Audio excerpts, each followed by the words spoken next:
우리 한번 더 기도하고 주님 말씀 듣습니다. 위대하신 우리 주님을 찬양하며 다시 한번 우리가 이 자리에 모여 예배함을 감사합니다. 오늘 우리의 마음속에 이 말씀을 마음에 새기고 또 우리의 영혼을 새기는 귀한 은혜가 있게 도와주시고 이 말씀이 소망으로 나가는 하나님의 말씀 되게 하여 주시옵소서.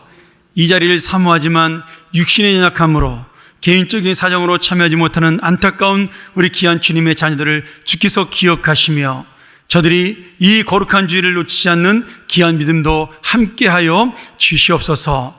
전하는 자 오직 주님의 진리만을, 주님의 말씀만을, 주님의 은혜만을 전하는 귀한 시간 되게 하여 주시옵소서. 예수님의 이름으로 간절히 기도합나이다. 아멘. 오늘 종교개혁 기념주일인데요. 제가 이 말씀을 준비하면서 정말 진정한 개혁이 무엇인가, 그것은 영원하시고 살아계신 우리 하나님을 날마다 내 마음속에 기억하고 사는 삶이다. 죽는 날까지 우리가 그 주님을 놓지 않고 그리고 날마다 함께하는 삶이야말로 진정한 개혁의 삶이다. 그렇게 생각을 합니다. 오늘 여러분 다시 한번 오늘 이 말씀 통해서 우리가 함께 날마다 새로워지고 날마다 생명력 있는 그런 귀한 은혜가 있기를 소원합니다. 제가 한 달여 전에 주일 저녁에 예배를 마치고 아내와 함께 저녁 먹기 전에 광화문 광장에 산책을 하러 나간 적이 있습니다. 그 덕숭 정문으로 해가지고 그 코리아나 호텔 쪽으로 이렇게 쭉 길을 따라가다 보면 지금도 아마 있는 것으로 생각이 드는데 그 덕숭역 바로 옆에 코로나 그 부작용으로 예방주사 부작용으로 돌아가신 분들을 추모하는 검은 텐트가 크게 쳐져 있습니다. 또 그날따라 가고 있는데 이제 내일이면 또 그 참사 1주년이네요. 이태원 참사로 죽은 아이들을 또 청년들을 추모하는 부모님들의 그 추모대회가 그날 열리고 있었습니다. 또 그 옆으로 쭉 걸어가다 보니까 또 세월호 때 죽었던 아이들을 추모하는 그런 조형물들이 있었습니다. 그렇게 참 뭐라 그럴까요? 좀 아픈 마음을 가지고 이렇게 지나가고 있는데 광화문 광장을 도착하게 된 거죠. 우리 한번 사진 한번 볼까요? 이 광화문 광장에 갔더니 그때가 한 5시 조금 넘었었는데 날씨가 따뜻하고 더워서 아이들이 그 분수대에서 뛰어노는 모습을 볼 수가 있었고 부모들은 그 벤치에 앉아서 즐겁게 가족들끼리 이야기하고 또 옆에는 뭐 공연도 하고 또 장사하는 그 간이 텐트들이 있어가지고 물건을 파는 정말 뭐라 그럴까요? 막 살아 숨쉬는 것 같은 생명력이 있는 그러한 모습을 볼 수가 있었습니다. 제가 그걸 보는데 얼마나 기분이 좋은지 이게 바로 우리가 살아가는 정말 행복한 모습이구나. 그러면서 그 아이들을 뭐 저희 아이도 아니지만 정말 그 분수대 곳곳마다 뛰어노는 아이들을 보면서 제 마음이 얼마나 좋은지 모르겠더라고요. 근데 제가 그 모습을 보면서 아까 그 지나가면서 봤던 그 죽음의 모습들과 지금 이 아이들의 살아있는 생명의 모습이 제 마음속에 이렇게 대비가 되는 것이었습니다. 그러면서 인생이라는 게 이렇게 죽음과 삶이 함께 가는 거구나, 그 생각을 할 수가 있었습니다. 사실 죽음에 관한 이야기가 결코 기분 좋은 이야기는 아닙니다. 천국을 소망하고 영생을 우리가 믿는다 할지라도 내가 당장 오늘 죽는다는 얘기는 사실은 기분 좋은 이야기는 아니죠. 그런데 오늘 말씀에 이 다윗은 아직 죽을 때가 되지 않았지만 자신의 말년에 바로 죽기 전에 자기 아들 솔로몬에게 자신이 죽는다는 사실을 분명히 인정하면서 그리고 그것을 정말 믿음으로 받아들이면서 아들 솔로몬에게 영원한 인생에 대한 그 믿음의 유언을 남기게 됩니다. 오늘 2장 전체가 그런 유언에 대한 내용인데 1절부터 4절까지는 정말 믿음의 유언을 남기고요. 그 다음부터는 왕으로 살아갈 내용을 말씀하고 있습니다. 저는 이 다윗의 이 유언과 같은, 그러나 어떻게 보면 신앙 고백과도 같은 이 말씀을 보면서 내가 떠나야 할 때를 아는 인생, 내가 가야 할 길을 아는 인생, 내가 하나님 앞에 서야 할 것을 깨닫는 인생, 그러한 정말 시작과 끝을 아는 그런 우리의 삶이 되기를 소원하면서 오늘 다시 한번 우리의 믿음도 다윗처럼 마지막부터 끝까지 그리고 처음부터 시종일관 하나님의 그 놀라운 믿음을 가지고 가는 귀한 성도들이 되기를 간절히 소원합니다. 이 첫 번째로 다윗은 인생의 끝이 있다는 사실을 깨달은 믿음의 사람이었습니다. 우리가 읽었던 2절 말씀에 내가 이제 세상 모든 사람이 가는 길로 가게 되었다. 그렇게 말씀을 하고 있어요. 지금 한마디로 모든 사람이 죽으니 나도 그 죽음의 길로 갈 수밖에 없다. 이런 말씀이죠. 여러분, 이 말씀을 가만히 생각을 해보면 당연한 말씀 같지만 이 사실은 쉽지 않은 말씀이에요. 사람들은 자신이 언젠가는 다 죽는다고 알고 있어요. 당연하지 않습니까? 누구나 죽는 것이고 죽음에는 구별이 없고 뭐 아무리 높은 자리에 있어도 언젠가는 떠나고 아니면 아무리 낮은 자리에 있어도 언젠가는 떠나는 그 자리가 하나님이 부르시는 자리입니다. 제가 지난주에 그 신문 부고란에 예전 그 최원석 동아그룹 회장님이 작고하셨던 기사를 읽게 되었습니다. 제가 이제 부목사로 사역했던 교회 그분이 한 몇 년 출석한 적이 있어요. 가수 서수남 씨와 함께. 근데 저도 뭐 자세한 얘기는 많이 안 했지만 이렇게 얼굴 보고 이야기하시면 그분이 좀 이렇게 호탕함이 있는 분 아니겠습니까? 젊은 시절에 좀 이렇게 방탕한 생활도 하셨고 그런 얘기도 쉽게 하시더라고요. 그러면서 이런저런 얘기하시는데 그때가 뭐 98년도 7년도니까 젊으셨고 그때만 하더라도 힘도 있었고 그리고 굉장히 사내다운 느낌, 뭐 재벌 회장이었지만 굉장히 사내답고 호탕하다는 느낌을 받았습니다. 그런데 그런 분도 하나님께서 부르시니까 갈 수밖에 없다는 것을 제가 또 이번 주에 신문 보면서 그렇게 예전 생각을 한번 해본 적이 있었습니다. 근데 여러분, 문제는 모든 사람은 죽는다는 것을 다 알고 있는데 내가 죽는다는 사실은 사람들이 잘 모릅니다. 목사님 그게 무슨 말씀이세요? 자신이 죽는다는 사실을 당연히 알지 모르는 사람이 어디 있습니까? 여러분 그렇게 생각드세요? 아니에요. 그 누구도 모든 사람이 죽지만 내가 당장 죽을 것이라고 생각하며 살아가는 사람이 없다라는 거예요. 아무리 나이가 들어도 아무리 몸이 아파도 내가 곧 죽을 것 같다. 그런 생각을 하기가 쉽지가 않다라는 거죠. 그런데 다윗 왕은 지금 최고의 권력을 누리고 부귀영화를 누리고 명예를 누리는 왕임에도 불구하고 자신이 죽을 것을 인정했다는 겁니다. 그래서 하나님 앞에서 자신의 죽음을 준비하고 그리고 자신의 자손들에게도 그 죽음의 복음을 알리는, 이게 복음이에요, 여러분. 하나님께서 나를 기다리신다라는 그런 믿음의 성도고 영원한 생명과 주님의 심판, 그날을 인정했던 신실한 성도의 모습을 우리에게 보여주고 있는 거죠.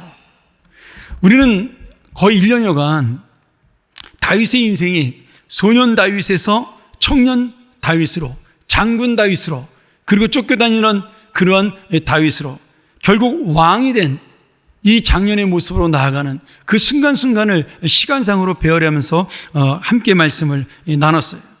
이 소년 시절 왕으로 기름 부음을 받고 또 골리앗 장군을 물리치면서 국가의 영웅으로 떠오르는 장군이 되고 한때 왕이 사이가 되어서 잘 나가는 인생을 살았다가 한순간에 사울왕의 모함을 받고 쫓겨다니는 그런 비참한 인생으로 떨어지기도 하고 기약 없이 그렇게 살다가 또 하나님의 놀라운 역사로 사울왕이 죽고 순간 이스라엘의 왕이 되는 영광을 맛보는, 어떻게 보면 그러한 인생의 굴곡과 영광과 또는 그 영광 속에도 또 넘어진 인생을 보여준 연약함과 하나님의 영광을 같이 가지면서 자신의 모든 인생을 보여줬던 것이 이 다윗 왕의 삶이었어요.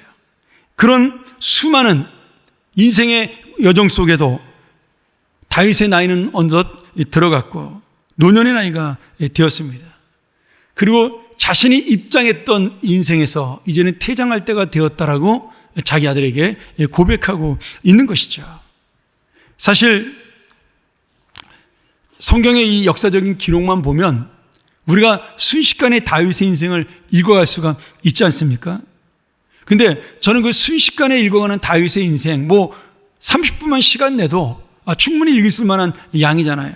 근데 그것이 바로 우리 인생이 빨리 지나가는 모습을 보여주는 그러한 모습이라 저는 생각이 듭니다. 그리고 그 인생은 그 누구도 갈 수밖에 없었던 그 마지막 길을 가는 모습이 지금 고백되고 있는 겁니다.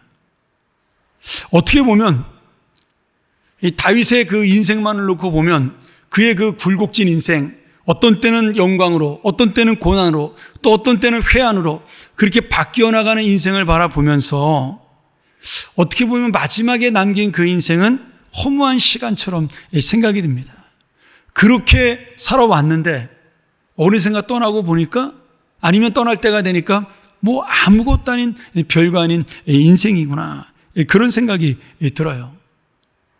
그럼에도 이 다윗의 유언 속에 담겨있는 믿음의 고백을 보면 그 인생은 그 다윗의 인생 하나로 끝나는 것이 아니라 솔로몬이라는 아들의 인생으로 그 믿음이 연결되고, 또 그 자손이 믿음의 연결을 이루면서 결국 하나님의 영원한 생명에 함께 가다가, 그렇게 주님의 역사 속에 함께 살다가 하나님 나라에 가는 것. 그래서 우리의 인생은 의미 없는 인생은 아니라는 겁니다.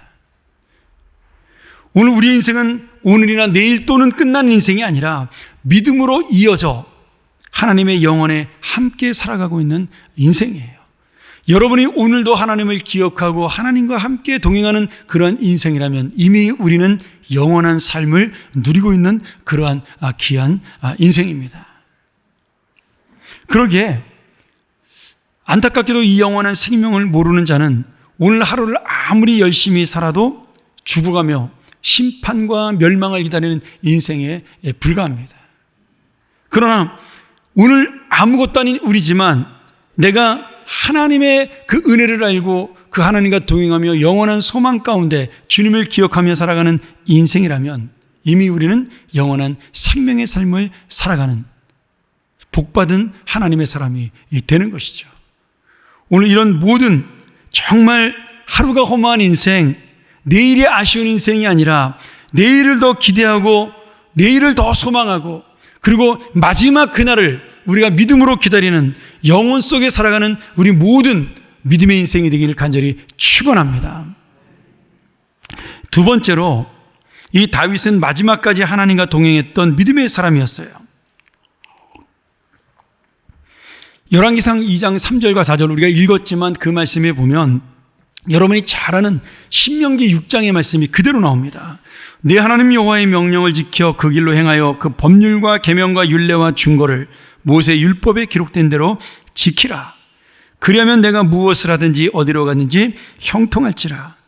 여호와께서 내 일에 대하여 말씀하시기를 만일 내 자손들이 그들의 길을 삼가 마음을 다하고 성품을 다하여 진실이 내 앞에서 행하면 이스라엘 왕이 오를 사람이 내게서 끊어지지 아니하리라 하신 말씀을 확실히 이루게 하시리라. 여러분, 이 다윗의 마지막 유언 너무나 잘 아는 말씀이지만 우리도 반드시 기억해야 될 말씀입니다. 다윗이 1절부터 4절까지 왕으로 지금 살아야 될 그 솔로몬에게 유언을 남기면서 그가 네가 왕이 되면 이렇게 왕이 되고 저런 왕이 되고 이런 이야기를 하는 것이 아니라 하나님 말씀을 지키는 성도로 살라고 먼저 말씀을 해요. 5절 이하에 그가 왕으로 살아야 될 내용, 통치에 대한 내용을 설명하지만 먼저 가장 우선적으로 설명하는 것이 뭐예요? 하나님의 성도, 믿음으로 살 것을 강력하게 말씀합니다. 왜 그렇습니까? 솔로몬이 이 말씀을 몰라서 그럴까요? 여러분, 이스라엘 백성은 아기 때부터 신명기 6장의 말씀, 이 말씀에 요약된 아니면 확대된 신명기 6장 5절 이하의 말씀을 평생 동안 매일같이 듣고 살아갑니다. 그래서 들으라 이스라엘아, 우리 여호와 하나님은 한 분이시니 너희는 마음을 다하고 목숨을 다하고 힘을 다하고 마음을 다하여 하나님을 섬겨라. 이것이 우리가 그 내용에 대해서는 다 기억하지 못하지만 쉐마라는 단어로 모든 교회에 교육시키는 것처럼 이스라엘 백성은 이 말씀을 날마다 암송을 했어요. 이 신명기 6장을. 그러니 어떻게 보면 다윗이 이 말씀을 다시 하지 않아도 솔로몬도 어릴 때부터 귀에 못이 박히도록 이 말씀을 듣고 살았을 거예요. 그런데 이 말씀을 다윗이 다시 하는 거예요. 근데 사실 이 말씀은 다윗이 한 말씀이 아니라 하나님이 하신 말씀이고, 모세가 마지막에 죽을 때 남긴 유언이기도 하고, 여호수아가 죽을 때 남긴 유언이기도 하고, 그 유언을 왕정시대에 들어와서 모든 선자가 왕에게 백성에게 전했던 말씀입니다. 그러니 이 솔로몬뿐 아니라 이스라엘 모든 백성들은 이 말씀은 마음에 새기고 영혼에 새기는, 그래서 너무나 잘 알고 있는 귀한 말씀인 거죠. 그러니 이 말씀이 지금 몰라서 가르치는 말씀이 아니라 귀에 못이 박히도록 들었지만, 너가 이 말씀을 지식으로 알고 네가 이 말씀을 그 뜻을 이해하는 것으로 끝나는 것이 아니라 이 말씀을 지키고 끝까지 순종해야, 이 말씀을 순종하는 길만이 복을 받고 살 길이기 때문에 마지막까지 강조하고 또 강조하면서 지금 다윗이 한 번 더 솔로몬에게 말씀하고 있는 겁니다. 여러분, 누구나 인생에 있어서 가장 진실한 시간이 있다면 죽음 앞에 선 시간일 것입니다. 그래서 우리가 부모님에게 많은 말씀을 듣지만 마지막에 남기는 말씀을 유언이라는 단어를 써서 굉장히 중요하게 생각하는 교훈으로 여기게 됩니다. 이 사실 유언을 농담으로 하거나 아니면 거짓말을 유언하는 사람은 별로 없을 거예요. 다 죽음 앞에 서면 진실해지고 솔직해지는 것이 이 사람의 인지상정입니다. 또 자녀들 역시도 아무리 부모님의 그 말씀에 만족하지 못하게 행동하는 자녀들일지라도 부모님이 돌아가실 때 마지막으로 남긴 말씀만큼은 기억하고 지키려고 애를 씁니다. 그리고 그 말씀을 마음에 새기려고 하는 거죠. 심지어 불효자식들도 부모님의 마지막은 지키고 그 말씀만은 들으려고 노력을 합니다. 저희가 어린 시절에 배웠던 청개구리 동화 잘 아시지 않습니까? 평생 동안 엄마 말 안 듣다가 맨날 반대로 행동하다가 마지막 죽는 날 엄마가 또 보나마나 내가 말을 하면 반대로 행동할 테니까 자기의 무덤을 냇가에다 묻어달라고 하잖아요. 그럼 이 청개구리가 엄마 말에 대해서 반대해서 어디다 묻을까요? 산에다 묻을까 봐. 근데 이 청개구리가 엄마가 돌아가신 다음에 마지막 말씀은 자기가 그동안 말씀을 자기가 순종하지 않고 맨날 반대로 행동했으니까 이 말씀만큼은 내가 또 지대로 지켜보자. 이래가지고 평생 안 하던 짓을 해가지고 냇가에 무덤을 만들고는 그 비만 올 때마다 그 냇가에 무덤이 떠내릴까봐 계곡을 운다는 그 우리 청개구리 예화 아시지 않습니까? 그게 동화가 아니에요, 여러분. 예전 어른들이 순종하라고, 부모님 말씀에 순종해야 후회하지 않는 인생을 산다라고 그렇게 전해주는 귀한 효도에 대한 말씀이에요. 근데 저는 그 동화를 보면서 하나 더 생각을 하는 겁니다. 그 마지막 유언의 무게감, 청개구리조차도 들을 수밖에 없는 이 마지막 유언의 무게감이 그 마지막 엄마의 말 속에 담겨 있다라는 거죠. 그러니 오늘 왕으로 살았던, 그리고 좋은 아버지로 살았던 다윗이 마지막으로 남긴 가장 중요하고 우선적인 유언은 너무나 솔로몬의 마음속에 새겨지는 말씀이 되지 않겠습니까? 근데 여러분, 중요한 사실이 있어요.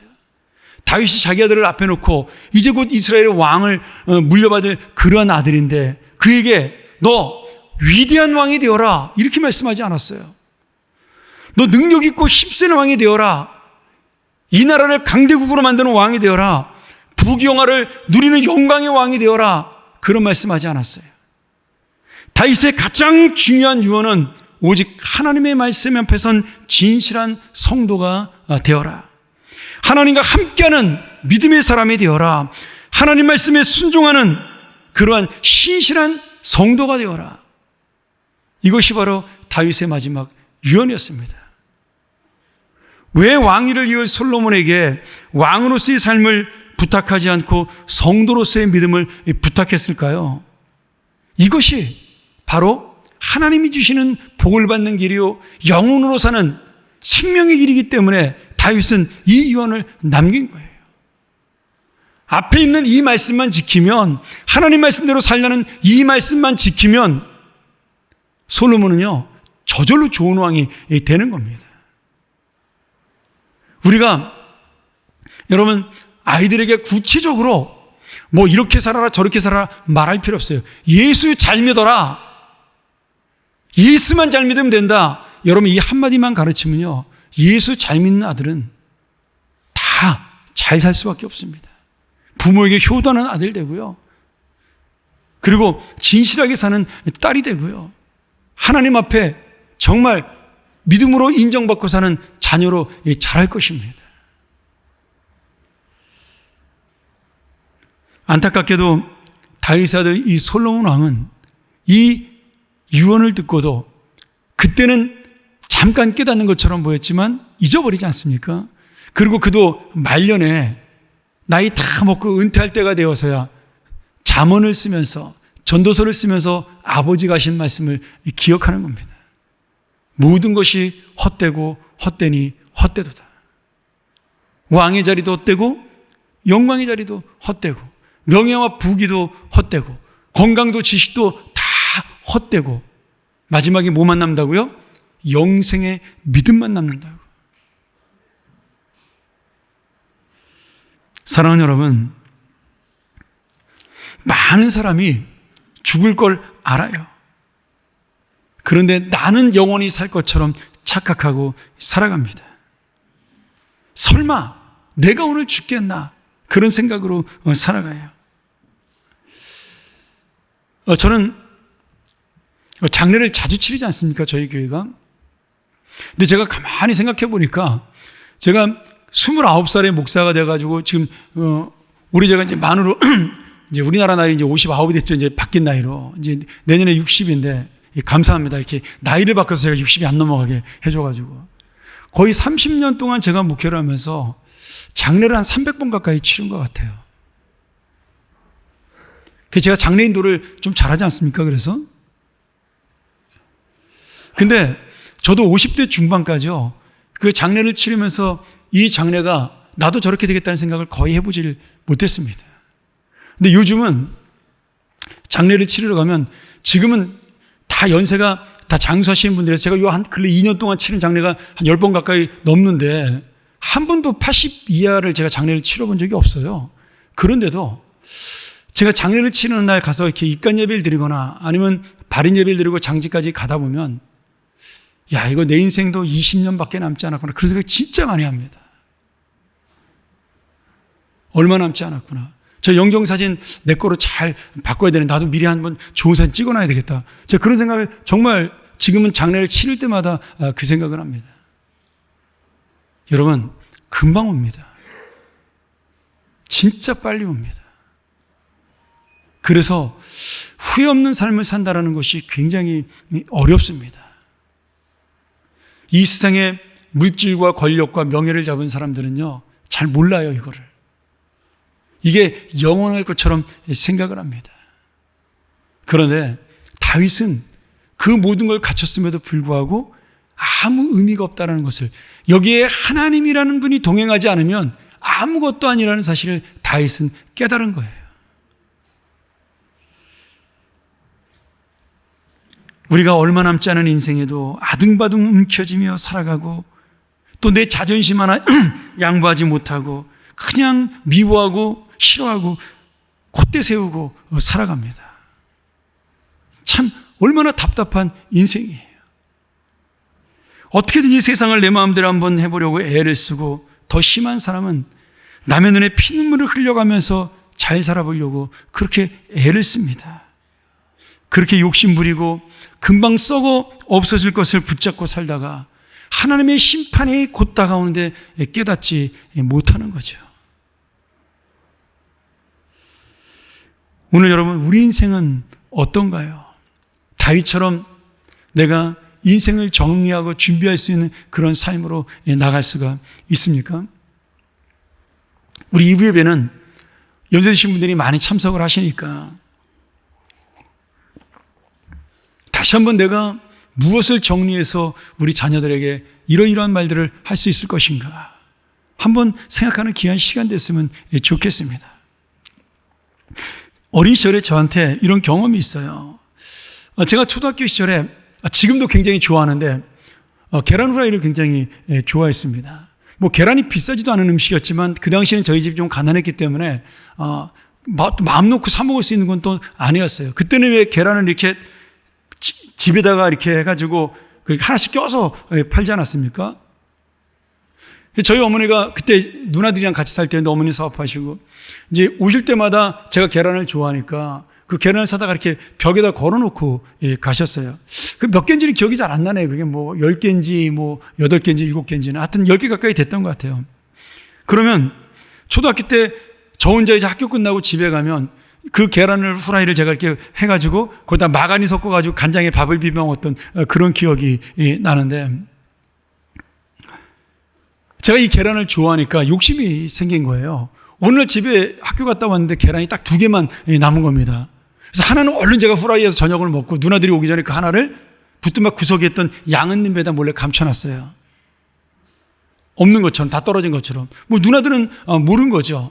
그리고 한 일주일쯤 지난 다음에 제가 이제 저도 잊어버리고 있었어요. 그러다가 갑자기 양은 냄비를 보고 한 일주일 지난 다음에 생각이 난 거여서 그날 학교 갔다 와서 그 양은 냄비를 보고는 야! 오늘 이 계란 후라이 먹으면 되겠다. 그래서 그 계란을 꺼내가지고 부뚜막에 놓고는 제가 후라이팬을 달궈서 거기다 식용유를 이렇게 막 해가지고 지금 생생해요. 계란을 탁 깨가지고 탁 풀었는데 그 계란이 어떻게 됐을까요? 일주일 동안 부뚜막에 놔뒀으니까 완전히 썩어버린 거예요. 그 냄새가 얼마나 지독한지 부엌 전체가 그냥 계란 썩은 냄새를 가득 차고 손에 묻었는데 이 냄새가 씻어도 안 지워지는 겁니다. 제가 그 트라우마 때문에 한동안 계란 프라이를 안 먹을 정도로 그렇게 냄새가 심하더라고요. 저한테는 그냥 그런 경험이었는데 지금 가만히 생각을 해보니까 이 어린 시절 가난했던 그런 아픈 추억이 아니라 지금 보면 그 썩은 냄새가 뭐예요? 나 혼자 욕심껏 먹으랬던 내 인생의 죄의 냄새예요. 욕심의 냄새인 겁니다. 내가 지면 깨지지 않고 영원할 것처럼 갖고 싶었던 그런 내 인생의 냄새였어요. 사랑하는 여러분, 세상에 영원한 것은 없는 겁니다. 누구나 떠나는 인생이고 모든 것은 지나가고 주님 앞에 서는 날이 옵니다. 그 계란은 언젠가 썩을 수밖에 없고 깨어질 수밖에 없는 거죠. 어쩌면 우리는 그 썩은 계란을 양손에 쥐고 놓지 못하는 어리석은 인생일 수도 있어요. 내가 주님 앞에 서는 날 그 썩은 계란이 깨어졌을 때 그 안에서 무슨 냄새가 풍길 수 있을까요? 저는 부활절에 그 계란 주는 것이 그래서 큰 의미가 있는 것 같아요. 우리는 삶은 날개를 주지만 깨질까 봐. 원래 그 계란은 생명이 탄생하는 그런 부활하는 것을 상징하는 계란이거든요. 여러분, 그 계란에서 생명이 나올까요? 아니면 썩은 냄새가 나올까요? 내가 주님 앞에 서는 날 내가 갖고 있는 이 계란이 깨지는 순간에. 오늘 우리는 예수 그리스도가 33살밖에 살지 않았지만 그 젊은 나이 속에 그가 이루신 것을 알고 있지 않습니까? 그래서 그 주님의 향기는 그 인생이 깨어지고 죽은 인생이 되었지만 여전히 2000년이 지난 지금도 그 인생의 향기는 우리에게 영향을 미치고 우리를 변화시키고 죄의 냄새로 가득 찬 내 몸을 깨끗게 하여 주님의 생명의 향기로 바꿔준 것이 아니겠습니까? 오늘 그러기에 다시 한번 내가 진 계란은 어떤 계란일까? 오늘 내가 우리 자녀들에게 남길 계란은 무엇일까를 다시 한번 생각하시면서 우리 역시도 이 믿음을 가지고 살아가 오늘도 생명으로 살아가는 자, 오늘 하루 내가 죽어가는 자가 아니라 오늘 하루도 주님의 영원한 생명을 향하여 달려가는 하루를 사는 자가 되고 하루를 우리 자녀들에게 남기는 자가 되고 그 생명을 소유한 자가 되어 주님과 동행하는 귀한 믿음의 인생 되기를 간절히 축원합니다. 우리 같이 한번 이 시간 함께 기도하기를 원합니다. 오늘 말씀이 오늘 예배 참여한 우리 젊은 형제자매들에게는 어쩌면은 아직 먼 말씀처럼 들릴 수도 있을 거예요. 저도 여러분의 나이 때 그랬습니다. 그런데 어느 순간에 이 자리에 오게 되었다는 것이죠. 여러분 그렇지 않습니까? 하나님께서 우리의 인생을 참 구원하시고 함께 가기를 원하시는데 나는 그 썩은 달걀 그거 붙잡고 어떻게든지 나 혼자 먹어보려고 살아가는 그런 인생 아니겠습니까? 그런데 주님 앞에 깨어지는 날이 온다라는 겁니다. 내가 다시 한번 이 말씀 기억하면서 하나님, 내가 다윗처럼 믿음을 남기는 부모가 되게 하여 주옵소서. 내가 다윗처럼 연약하고 부족해서 실수하는 그러한 인생이라 할지라도 마지막까지 하나님을 붙잡는 믿음의 인생 되게 하여 주시옵소서. 내가 무엇을 남길 수 있는 인생인지 오늘 깨닫고 돌아가는 하나님의 자녀가 되게 하여 주옵소서. 다시 한번 우리 기도하며 나가기를 원합니다. 우리 함께 통성으로 같이 기도하시죠. 하나님 아버지 감사합니다. 내가 무엇과도 바꿀 수 없는 주님, 다른 어떤 것보다 소중한 그 주님, 오직 주님이 나의 삶이 근원 되시고 도움 되시고 그분이 내 인생의 동행자가 되어주셔서 내가 오늘 하루를 살아가고 내일을 살아가는 것, 하루를 죽고 내일을 죽는 것이 아니라 영원한 생명을 향하여 달려가는 믿음의 길이 되게 하여 주옵소서. 주님을 기억하는 삶, 주님을 의식하는 삶이 되는 것, 그것이 바로 구원의 삶이요 영생의 삶임을 깨닫고 내가 이 세상의 계란이 아닌 주님의 놀라운 소망을 안고 살아가는 믿음의 사람 되게 하여 주옵소서. 하나님 아버지, 다시 한번 이 말씀 기억하며 내가 다윗처럼 무엇을 남기는 자가 될 것인가, 영혼의 인생 속에 살아가는 믿음의 사람 될 수 있도록 함께하여 주시옵소서. 우리로 이 믿음이 끝나지 않냐고 우리의 자녀들로, 이 교회의 후배들로, 후손들로 끝까지 이어지는, 생명이 이어지는 그러한 귀한 삶, 귀한 교회가 되게 하여 주옵소서. 예수님의 이름으로 간절히 기도합나이다. 아멘.